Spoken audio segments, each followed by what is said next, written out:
14 municipis de la demarcació hidrogràfica del Xúquer conclouen avui la campanya Mans al Riu, organitzada per la Fundació Limne amb ajuda dels ajudants d'unes 500 persones.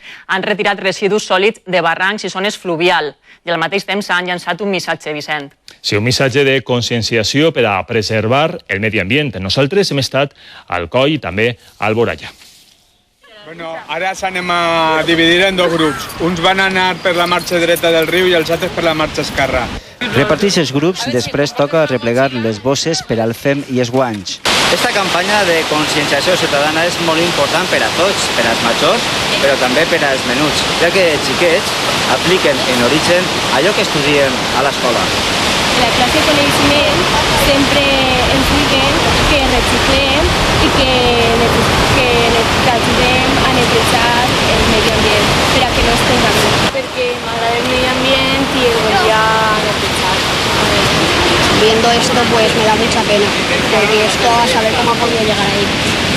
Vora 50 persones han participat en esta acció al barranc de Carraixet. En el lloc on estem és la desembocadura del Carraixet, és el paratge que pensem més bonic o natural d'Alboraya, uneix l'horta, la ciutat i la mar. Nosaltres estem disposats a netejar-lo totes les vegades que faci falta, però el missatge que volem transmitir és que no hi ha que embrutar-lo. Tots els municipis en els que hem participat, el que s'ha aconseguit és que la població deixi d'abocar les deixalles en aquests ecosistemes.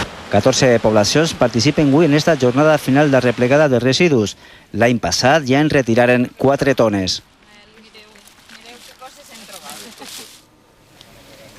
L'Ombria de Sant Antoni, a la Font Roja, al municipi d'Alcoi, és un altre dels paratges on treballen avui en esta campanya de Mans al Riu.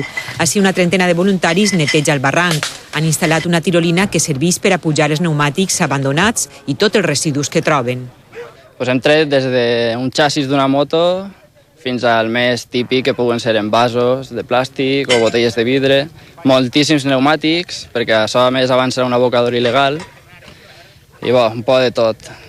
Els voluntaris han estat convocats per la Fundació Limne i l'Agrupació contra Incendis Forestals d'Alcoi, mans que no sobren a l'hora de mantenir net el patrimoni natural. És una zona que està molt bruta, fa molt temps que estem en tots els abocaments que n'hi ha i era una oportunitat de poder col·laborar i a banda que en qüestió de pluges i de vengudes tot va arrastrant cap a baix i pot provocar altres problemes, també, clar. Esta jornada de neteja popular a l'Ombria de Sant Antoni també serveix per a conscienciar de la necessitat de mantenir intacte un paratge que a més fita en la via verda que travessa per ací el Parc Natural de la Font Roja.